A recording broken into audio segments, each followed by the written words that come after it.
오늘은 헌금에 대해서 말씀을 나누게 됐습니다. 그 살아있는 교회라는 책에 챕터가 8개 있는데 이제 7번째 챕터입니다. 사실 헌금에 대해서는 오늘 오전의 말씀과 연관해서 적용하면 참 좋은데 이렇게 타이밍이 참 맞은 것 같아요. 의도적으로 맞힌 건 아니고 이렇게 어쨌든 하나님이 이렇게 맞게 해주셨는데, 먼저 교회에 대한 정의를 우리가 되새겨 보면 교회는 건물이라고 그랬나요? 사람들의 모임이라고 그랬나요? 네, 사람들인데 단서가 붙죠. 예수 그리스도를 구주로 영접한 하나님의 백성들, 구원받은 하나님의 사람들의 모임입니다. 그래서 이 모임이 곧 교회다라고 했죠. 그래서 이미 구원받은 사람들의 모임이 교회고, 그 모임을 모임되게 유지하는 데 있어서는 그 구원받은 사람들, 즉 교회가 감당해야 될 직무, 의무가 있는데, 오늘 본문에도 보면 직무라는 표현들이 있는데 이 직무가 바로 직무 중에 하나가 헌금입니다. 그런데 성경에서 성도들에게 부과된 어떤 의무, 사명들은 사실 동전의 양면과 같이 그 이면을 보면 언제나 은혜의 결과입니다. 그러니까 헌금은 성도들이 마땅히 해야 될 일이지만 사실 헌금은 은혜 받은 것에 대한 표현이죠. 오늘 본문 10절에 보니까 심는 자에게 씨와 먹을 양식을 주시는 이가 너희 심을 것을 주사 풍성하게 하시고 라고 분명히 가르쳐 주십니다. 그러니까 우리로 하여금 우리 인생들이 이 땅에 사는 데 있어서 먹고 마시는 필요한 것들이 있는데 그런 것도 주고 심을 수 있는 것도 하나님이 주셨다라는 것입니다. 그래서 우리가 먹을 것과 심을 것을 하나님이 주셨기 때문에 그 심을 것을 하나님 앞에 드리는 것, 그것은 이미 받은 은혜에 대한 당연한 반응인 것이죠. 이 은혜를 깨달으면 깨달을수록 헌금을 드리는 것은 오히려 즐거운 일이 되고 우리의 마음은 더 여유가 있고 너그럽게 됩니다. 그래서 성도가 성도답게 되고 교회가 교회답게 되는 데 있어서 사실 교회라는 조직이 운영되는 데 있어서 헌금이 꼭 필요합니다. 그런데 그것보다 언제나 더 선행되는 게 있는데 하나님의 은혜입니다. 헌금은 하라고 해서 하는 게 아니고 하나님이 날 얼마나 사랑하시는가 깨닫게 되면 그 하나님이 원하시는 일에 내 것을 드릴 수 있다는 것이 기쁨이고 즐거움이 돼서 즐겁게 드릴 수 있게 되는 것이죠. 그래서 헌금은 하나님의 은혜에 대한 반응이고 표현임을 분명히 잊지 않으셨으면 좋겠습니다. 그래서 연관되지만 헌금은 성령의 은사입니다. 성령의 역사로 구원의 은혜를 깨닫게 되죠. 성령의 역사로 하나님의 부르심을 깨닫게 되죠. 교회가 감당해야 될 사명이 무엇인지도 성령의 역사로 말미암아 깨닫게 되는 것입니다. 그래서 그 성령의 감동을 입으면, 성령의 감동을 받으면, 지금 내가 이 온육교회 교회의 지체로서 온육교회가 해야 될 이 일에 나도 함께 부름받았구나, 이 일에 내가 헌신해야 되는구나 라는 것을 깨닫고 그 성령의 감동하심을 따라 하나님 앞에 예물을, 즉 헌금을 할 수 있게 되는 것입니다. 우리 본성으로 하면 헌금할 수 있는 사람이 한 명도 없습니다. 아까워서 어떻게 하나요? 여러분들은 표정을 보니까 굉장히 은혜가 넘쳐서 우리 담임 목사님 수준이 너무 낮아가지고 헌금하는 거 아까워하는가 보다 이런 눈으로 바라보고 계신데 아까워할 때가 있습니다. 육신으로 하면 엄청 아까울 때가 있습니다. 제가 좀 이따 간증할 건데 목사도 그런 생각에 많이 휘둘리고 넘어질 때가 있죠. 어쨌든 그래서 성령의 역사, 성령의 은사가 아니면 이 하나님이 다 공급해 주셨는데 그 성령의 역사가 아니면 이것이 내 것인 줄 알고 있고 하나님의 공급하심임을 모르거든요. 그래서 내 것이다 생각을 하고 생각하니까 아까운 거예요. 아까운 거. 그러다 보니 드리기가 어렵죠. 성령의 은사이기에 헌금은 자발적으로 즐겁게 할 수 있게 되는 것입니다. 헌금은 또한 하나님께 영광이 됩니다. 오늘 13절 말씀 제가 절수를 짚어가면서 한다는 게 빼먹었는데요. 10절 말씀에 13절 말씀에 보니까 이 헌금으로 인해서 하나님께 영광이 된다라고 분명히 가르쳐주고 있죠. 그런데 왜 헌금이 하나님께 영광이 되냐? 그 앞에 12절에 보면 이 헌금이 예배다라는 것을 가르쳐줍니다. 여기에 보면 이 봉사의 직무라고 되어 있는데 이때 이 봉사는 영어로 하면 뭘까요? 고등학교 졸업한 지 한참 됐는데 영어 시간도 아니고 물어봐서 수험생들이 오늘 오후에는 다 없어가지고 제일 반짝반짝 할 텐데 이때 이 직무는 서비스입니다. 서비스.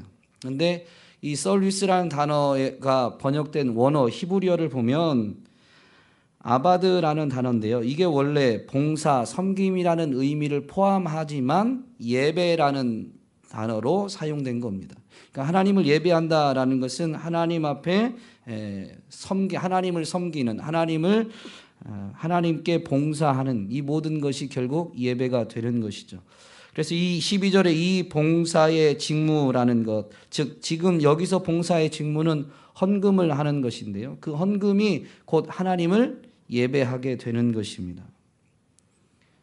우리 주일날 또 오늘 오후에도 이렇게 모여서 하나님을 예배한다라고 할 때 예배의 형식 안에 있는 모든 것은 바로 하나님을 예배하기 위한 방편들입니다. 찬양도 하나님을 예배하는 것입니다. 하나님을 섬기는 것이 하나님을 하나님으로 인정하고 그 하나님이 어떤 분인가를 고백하면서 우리가 하나님을 찬양하고 하나님을 높여드리는 것입니다. 이게 예배입니다. 기도도 기본 전제 조건이 기도에 대한 가르침에 보면 우리의 기도를 들으시고 응답해 주시는 분이 누구세요? 하나님 아버지라는 것입니다. 이것이 전제되기 때문에 기도를 하게 되는 거거든요. 그러니까 기도한다라는 것은 이미 신앙 고백이 그 전제로 고백된 것과 마찬가지입니다. 그래서 기도도 예배 요소인 거죠. 즉 기도만으로도 사실 예배가 된다라는 표현이 될 수 있습니다. 헌금도 마찬가지입니다. 은혜에 대한 자연스러운 반응으로 예물을 드리면 예배의 어떤 한 구성 순서, 어떤 한 부분이 아니라 하나님의 은혜에 대한 자발적 발로 오늘 의미를 다 살펴보면 이런 의미로 하나님 앞에 예물을 드린다면 그 예물 드림 자체가 이미 하나님을 예배하게 되는 것이죠. 헌금은 또한 헌금이 이제 교회에서 사용되어짐으로 인해서 많은 감사가 넘치게 합니다. 이미 드리는 사람은 은혜에 대한 반응이니까 감사로 드리게 되어 있는데 그 감사가 감사를 낳게 되는 것이죠. 이 헌금을 통해서 오늘 본문에 보면 12, 13절에도 여전히 성도의 부족함을 보충하고 모든 사람을 섬기고 그 섬김의 일을 위해서 나누는 사역에 이 헌금이 쓰여지게 되어 있습니다. 모든 사람이 그 대상인 것이죠. 성도의 부족함을 보충하는 교회 내부적인 일에 헌금이 쓰여질 수도 있지만 교회 외부적 모든 사람, 주를 알지 못하는 우리 교회의 일원이 아닌 이에게도 이 헌금을 사용해야 되는 것입니다. 그래서 교회에 대한 것을 정의할 때 이 세상에 유일하게 표현이 이제 멤버십으로 되어 있던데요. 유일하게 회원이 아닌 자들을 위해서 모인 회원들이 교회입니다. 어려운가요? 우리끼리도 좋아야 되지만 우리끼리만을 위해서 존재하는 건 교회가 아니다라는 겁니다. 교회가 예물을 드리고 하나님을 예배하는 거 그것을 가지고 이렇게 풍성한 예물을 통해서 교회가 부유해졌는데 그것이 정말로 하나님을 알지 못하는 이들에게까지 흘러가지 않는 것은 사실은 교회의 정의에 의하면 교회가 아닌 게 되는 겁니다. 그래서 이 헌금을 통해서 누군가 연약한 성도 중에 연약한 성도의 부족함을 보충해 줄 뿐만 아니라 모든 사람에게도 주의 사랑을 나누고 섬기는 데 쓰이게 됨으로 인해서 그 섬김을 받은 성도도 감사하게 될 뿐만 아니라 주를 알지 못했던 이들까지도 감사하게 되어지기에 헌금은 감사를 넘치게 합니다. 감사가 감사를 낳는 것이죠. 또한 이제 헌금을 하는 원리들이 오늘 본문 안에도 조금 있는데, 첫 번째는 헌금은 정해서 해야 합니다. 7절 말씀에 보면 각각 그 마음에 정한 대로 할 것이요. 그러면 헌금을 정하는 때는 어떻게 정해야 될까요? 금액을 말하는 겁니다.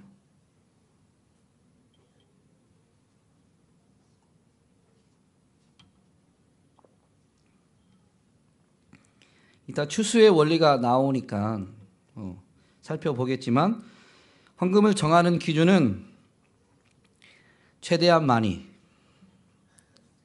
아무도 아멘을 안 하네요. 목사가 다 먹으려고 저러나 보다, 이런 눈으로 보시지 말고, 대신에 이제 단서가 있습니다. 최대한 많이입니다. 힘에 겹도록 해야 됩니다. 그런데 앞에 단서가 있어요. 뭐냐면 즐겨낼 수 있는 한 최대한입니다. 사실 이 제물을 드리라고 하신 하나님의 명령에 보면, 신명기에 가보면 3대 절기를 지킬 때에 하나님이 아예 명시하셨어요. 너희들 빈손으로 오지 마라. 힘껏 예물을 가지고 오라고 되어 있습니다.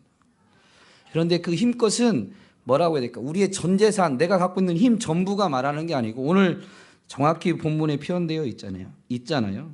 즐겨낼 수 있는 한도 내에서. 그러니까 헌금을 드리고 이렇게 후회하는 일이 생기면 안 됩니다. 그래서 미리 정하는 게 좋습니다. 물론 성령의 은사이기 때문에 감동을 따라 할 때 있어요. 그런데 성령의 감동을 따라 예물을 드리면 성령의 감동이 약해지면 여러분 반드시 뭐가 와요? 많이 당해보셨어요. 네. 이게 우리죠, 이게. 네. 이제 굉장히 저랑 공감이 됩니다, 지금. 당연히 그런 게 있죠. 그게 없으면 사람이 아니죠. 그래서 미리 정하는 게 오늘 지혜롭게 성경을 통해서 하나님이 가르쳐 주시는 거예요. 신앙, 믿음 생활은 항상 주 안에서 즐거움과 평안을 누릴 것을 약속하셨는데, 성령의 감동이시긴 한데 육체를 갖고 있는 우리가 그 성령의 감동하심에 그 어떤 즉흥적으로 하다 보면 성령의 감동하심이 약해질 때면 이 육이 살아가지고 그럴 때가 있죠. 그런데 말씀하신 그것이 시험으로 올 때는 어떻게, 나만 시험 들면 좋겠는데 나를 비롯한 가족이나 주변 사람들이 그 시험에 함께 드는 거죠. 사실은 시험이라고 말한 그것이 그 이후에 온 그런 어떤 다른 사람과의 믿음의 분량의 차이에서 올 때도 많이 있습니다. 그런데 생각해 보시면 그게 하나님의 이름, 예수 그리스도의 이름을 영광스럽게 하느냐 아니면 덕스럽지 못하느냐. 모든 일이 가하나 모든 일이 덕을 세우는 건 아니다라고 했죠. 즉 우리가 주 안에서 모든 일을, 하나님이 우리에게 자유의지를 주셨기 때문에 우리 임의대로 할 수 있어요. 그래서 모든 것이 가능합니다. 그러나 그렇다고 해서 할 수 있는 것이라고 해서 다 해버린다고 하면 그것이 어떤 경우는 덕을 세우지 못하는 경우가 있다라는 것이죠.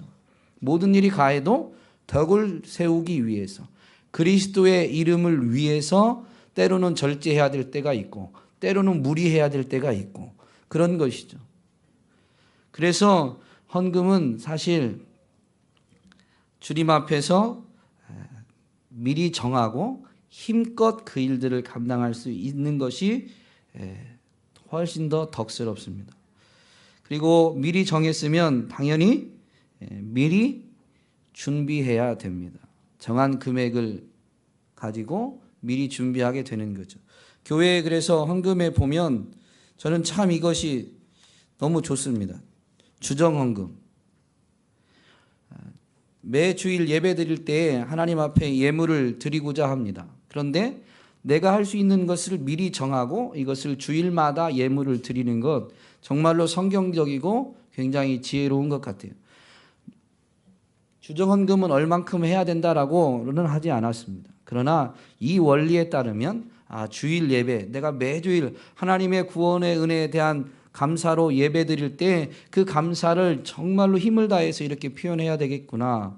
사실 우리가 한 달을 지나온 삶들이 이미 많이 축적되어 있습니다. 그래서 우리가 조금 할 수 있는 그냥 적절한 수준대로 하면요, 쉽게 할 수 있는 경우는 나머지 어떤 여유를 내 육체의 원함에 써버릴 수 있는 여지가 많이 있죠. 그래서 조금은 버겁게, 굉장히 무리하게 버겁게 아닙니다. 조금은 버겁게 힘을 다해서 예물을 얼만큼 하기로 정하고, 이왕이면 매주 그렇게 할 수 있으면 은혜죠. 은혜 아닌가요? 예를 들어볼게요. 왜 은혜인가? 제가 한 달에 벌이가 100만 원인데 조금 허리띠를 졸라 매고 나면 뭐 우리 가족을 위해서 한 80만 원 쓰고 한 20만 원이 남는다. 그러면 20만 원으로 어떻게 하는 거예요? 헌금을 하는 거죠. 다른 것도 여지가 있어요. 제가 지금 우리 가족 쓸 것 딱 빼고 남으면 20만 원밖에 남지 않으면 어떤 뭐 제가 누군가를 만날 수도 있고, 그러면 목사니까 여러분은 어떻게 생각하는지 모르지만 목사는 밥을 사는 사람이라고 생각합니다. 그래서 이왕이면 밥을 사야 되니까 누군가를 만나야 되는데, 그러면 얼마를 한 주에 한 명꼴을 만나지 않을까, 이렇게 계산하기 시작하면 헌금 못하죠. 그러면 그 나머지 갖고 있는 힘껏 하고자 4주로 나눠서 이제 작정을 하게 됩니다. 그런데 여러분 잘 생각해 보세요. 5주가 있을 때가 있어요, 없어요? 이것까지 계산하면 안 돼요. 5주가 있을 때가 있어요. 그런데 4주를 기준으로 제 생활비에 갖다 계산해서 했는데, 하나님이 오늘 헌금은 은혜로 드릴 수 있게 그 심는 자에게 먹을 것을 주신다라고 분명히 약속하셨잖아요. 심을 것과 먹을 것을 주신다. 5주 됐는데 하나님이 그것도 심을 것을 심을 것을 주시면, 그래서 심게 하시면 은혜예요, 아니에요? 은혜죠, 은혜. 그래서 힘껏 정하고 그렇게 살아보면 여러분 반드시입니다. 이 약속 그대로 하나님이 심을 것과 먹을 것을 다 주시는 분이심을 체험하게 돼 있어요. 문제는 우리가 이대로 이 원리를 안 따르는 게 문제죠. 이런 주정헌금이나 이런 부분들 이렇게 정기적으로 할 수 있는 것을 작정하는 게 굉장히 좋고요. 또 하나는 책에도 있더라고요. 계좌이체. 저희 교회는 아직 계좌이체로 헌금하지는 않는데요. 계좌이체로 하면 좋은 점이 하나 있습니다. 요즘은 더군다나 이 현금을 잘 안 갖고 다니니까 주말에 너무 분주하면 사실 예물을 제대로 준비 못할 때가 있어요. 그냥 주일날 오다가 헌금 막 이럴 수가 있다라는 것이죠. 여러분은 그런 경험이 없는지 모르지만 주일날 주 사역을 하는 목사도 그럴 때가 있더라고요. 그냥 지갑을 허겁지겁 찾아가지고 헌금할 것을 찾는 경우도 분명히 있더라라는 것입니다. 그런데 그럴 때 계좌이체가 참 도움이 되고, 심지어 11조나 이런 것들은 선교헌금이나 미리 정한 것들 일정액을 떼어야 될 경우는 굉장히 도움이 되는 것 같아요. 저희 교회도 이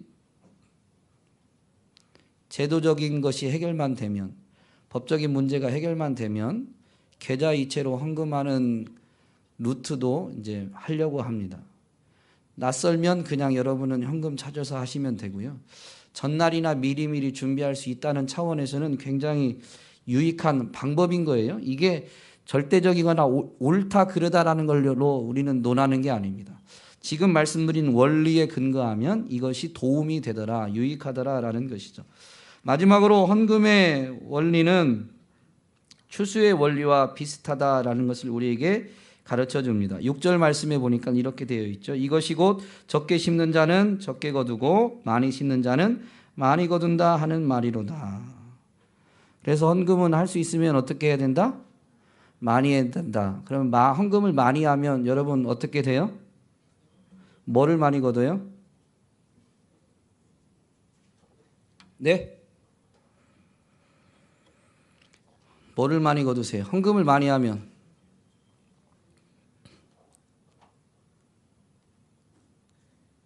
왜 답변이 없으세요?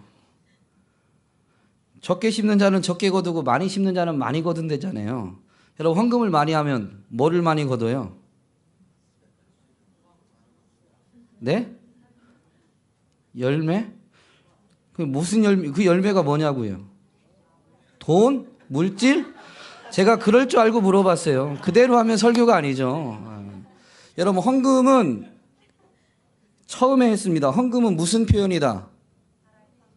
은혜의 표현, 은혜에 대한 표현이에요. 여러분, 이거 잊지만 안 됩니다. 가끔 여러분이 그렇게 반응하는 게 정상이에요. 목사 잘못이죠. 많은 목회자들이 모르겠습니다. 본인의 육신적 욕심이었는지 아니면 의도가 있었는지는 잘 모르지만, 아니면 시대적 흐름이 되어버린 번영신학이라고 하는 그런 신학적 관점에 의해서 해석해서 그런지 잘 모르겠지만, 추수의 원리에 의해서 심은 대로 거둔다라고 했는데요. 여기서 헌금은 물론 돈을 드린 거지만 사실 하나님이 돈이 없어서 돈을 요구한 게 아니시잖아요. 구약의 제사를 보면 하나님이 재물을 요구하실 때 여러분 시 50편을 자세히 읽어보세요. 온 땅에 있는 가축은 이미 다 하나님 거예요. 우리에게 삶의 물질도 사실은 다 하나님 건데 하나님이 우리로 하여금 먹을 것과 심을 것을 공급해 주신 것뿐이에요. 그런데 하나님이 물질이 없어서 지금 물질을 심으라고 하는 게 아니잖아요. 물질로 뭐를 하는 거예요? 하나님의 은혜에 대한 감사를 하는 거예요. 그러니까 은혜에 대한 반응이에요. 여러분, 그래서 물질로 헌금하면 거두게 되는 것은 하나님의 은혜를 거두는 거예요. 많이 심으면 하나님의 은혜를 풍성히 받게 되어 있습니다. 조금 불편한 얘기 하나 더 할까요? 여러분, 하나님이 은혜를 왜 주실까요? 네?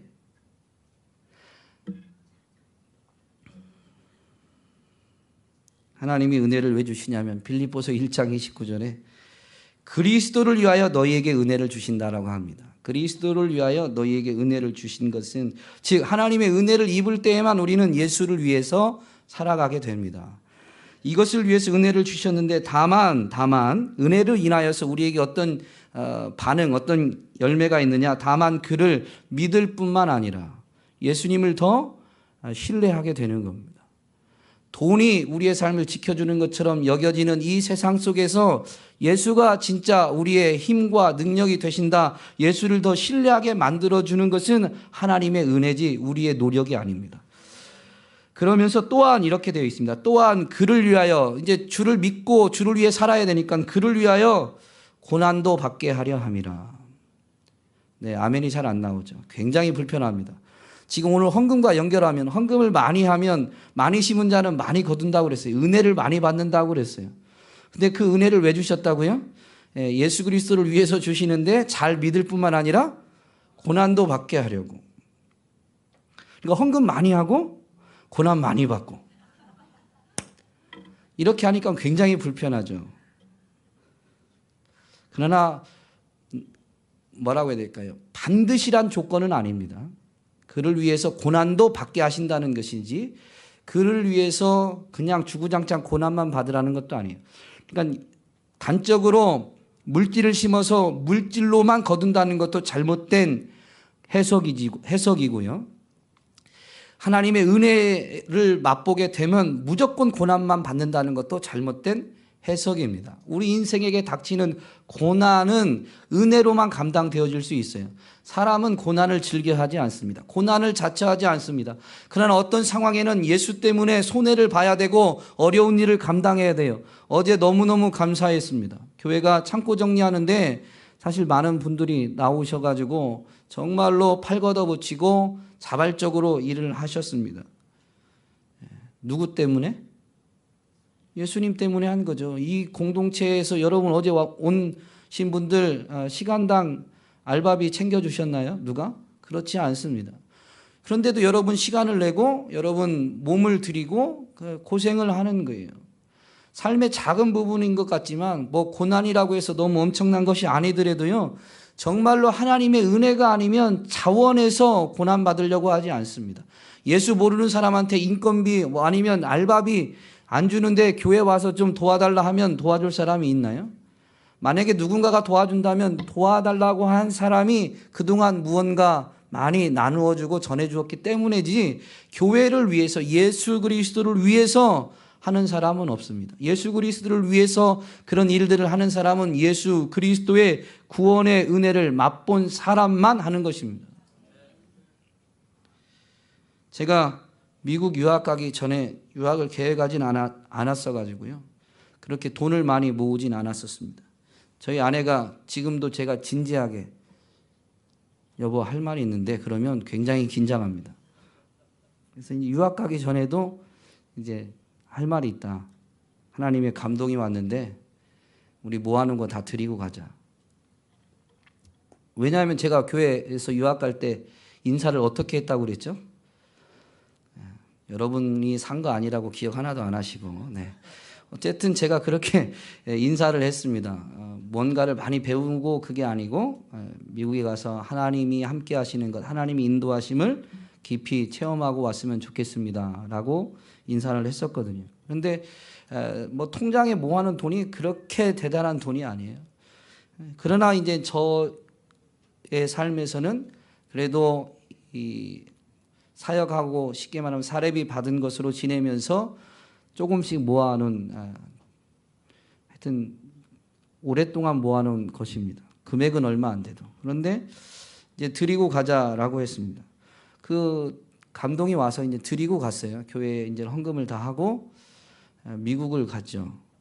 그런데 미국 갔을 때 제가 간증한 것처럼 환율이 올라가지고 한 달에 우리나라 돈으로 200만 원으로 살아야 되는데 환율이 1680원까지 올라가게 됩니다.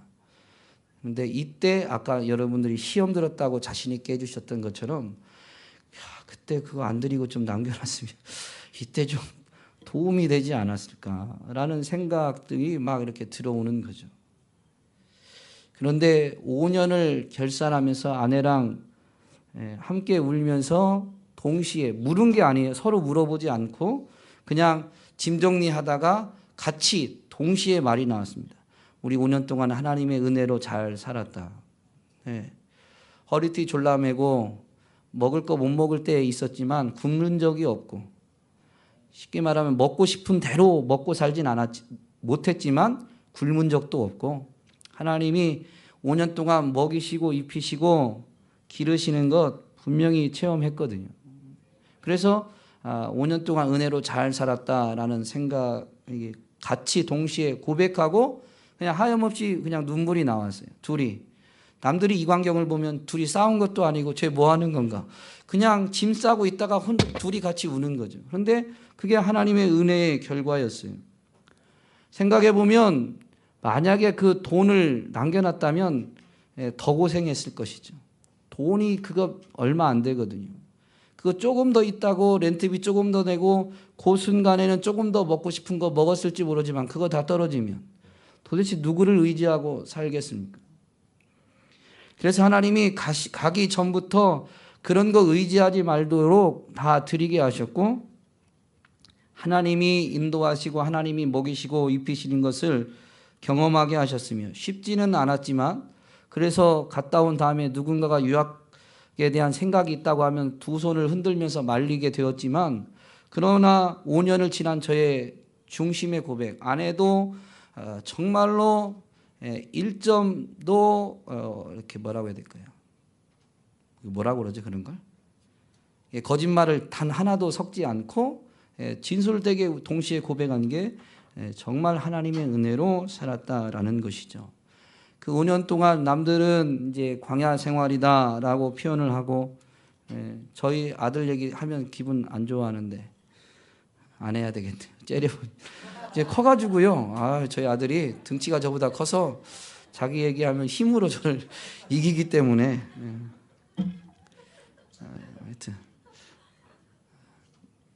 하여튼 그랬습니다. 제 큰 아들이 5살 때 이제 미국에 갔거든요. 그러니까 저 아이도 그 어린아이 마음에 바라고 원하는 것들이 있었는데 그 워낙 이제 없이 지내니까 아이가 이제 뭘 해달라고는 말을 안 하는 거예요.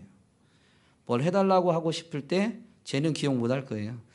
뭘 해달라고 하고 싶을 때 한 10번은 갈등합니다. 아빠? 왜? 아니야. 할 말 있으면 해. 아니 없어. 그거를 10번쯤은 했어요. 그러다가 괜찮아 해. 괜찮아. 아빠니까 해. 그러면 뭐 해달라고 하는 게 아니고 아빠 돈 있어? 물어보는 거예요. 왜냐하면 그건 이제 전조가 있었죠. 그 전에 뭐 해달라고 하면 안 돼. 아빠 돈 없어. 안 돼. 아빠 돈 없어. 그랬더니 이제 어린 5살밖에 안 됐는데 그렇게 이제 묻게 된 거죠. 여러분은 웃음이 나는지 모르지만 저는 지금도 그때 생각하면 눈물이 납니다. 예. 그렇게 지나는 시간이었는데 그거를 하나님이 버티게 하셨어요. 우리 남자 성도님들은 지난주에 운동하고 대화하면서 영어 이게 발음 뭐죠? 영어 지지리도 못하는데 맞나요? 어쨌든 영어 되게 못하는데 미국까지 가서 영어로 공부하려니 버텨야 되는 거예요. 버텨야 되는 거. 그리고 앞길도 하나도 안 보입니다. 왜냐하면 저는 사실 기도만 하고 미국 가면 미국은 영어 쓰고 기도도 하니까 영어가 될 줄 알았거든요. 제가 그래서 학생들한테 그 얘기하는 거예요. 공부 니네가 안 하면 절대 실력은 향상되지 않는다. 체험했으니까. 그래가지고 어쨌든 그런 상황이니까 버티긴 해야 되고 앞은 안 보이고. 그런데 그것을 감당할 수 있는 것은 하나님의 은혜입니다. 그게 바로 고난도 받게 하기 위하 하시는 것이죠. 그리고 고난을 통과하면 하나님의 그 진한 사랑을 더 선명하게 깨닫게 됩니다. 아내와 제가 눈물로 고백하지 않을 수 없었던 그 하나님의 은혜. 그런데 그 은혜를 많이 맛보는 사람은 미리 많이 심는 사람입니다. 미리 많이 심는 사람입니다. 다른 말로 바꿔서 좀 이쁘게 포장할까요?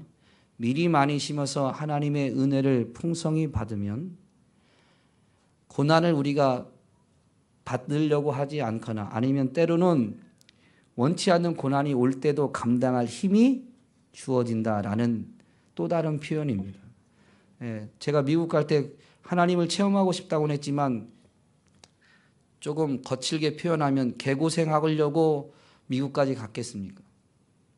정말로 그렇게 허리띠 졸라매고 아들 때문에 눈물 흘릴 거 생각하면서 미국을 갔겠냐고요. 그렇지 않아요. 그런데 그런 상황이 처할 때 감당할 수 있는 힘을 주시는 분이 하나님이십니다. 그런데 그것이 미리 그렇게 하나님 앞에 심을 때에 하나님이 때를 따라 돕는 은혜를 넘치도록 부어주시는 것이죠. 제가 원로 목사님 밑에서 훈련받은 것 중에 하나가 그겁니다.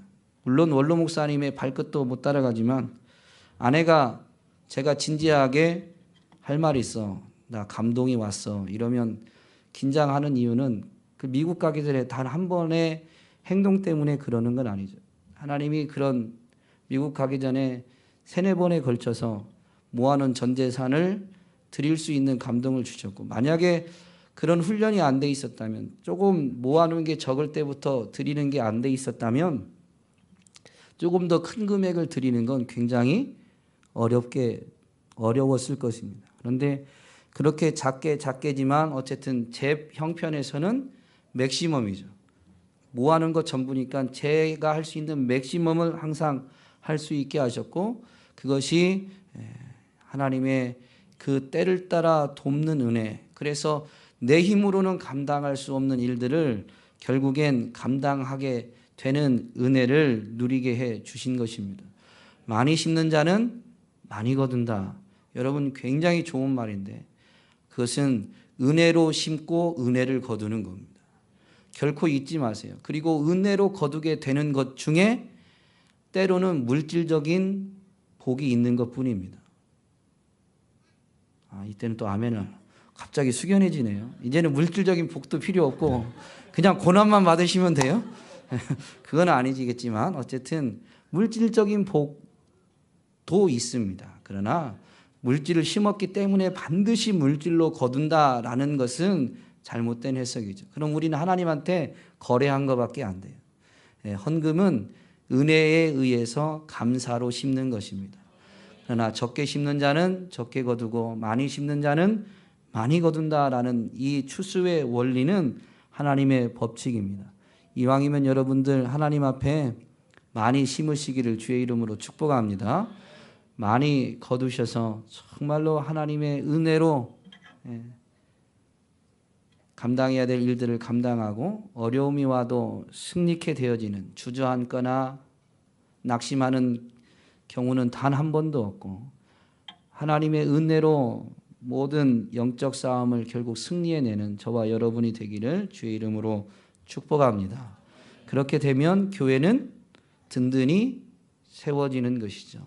돈 때문이 아니라 하나님의 은혜 때문에 교회는 든든히 세워지고 하나님을 찬미하며 또 온 백성이 칭송을 받으니 교회가 부흥하는 것은 그렇게 주께서 날마다 구원받은 사람을 더하게 하시기 때문입니다. 그래서 교회의 부흥도 교회가 든든히 세워지는 것도 하나님의 은혜의 결과지 우리의 노력의 결과는 아닙니다. 그래서 여러분 많이 심고 풍성한 은혜를 여러분도 드리고 그 은혜의 결과가 교회 안에서도 나타나게 되어져서 교회가 갈수록 하나님의 일들을 더 많이 감당하게 되기를 소망합니다.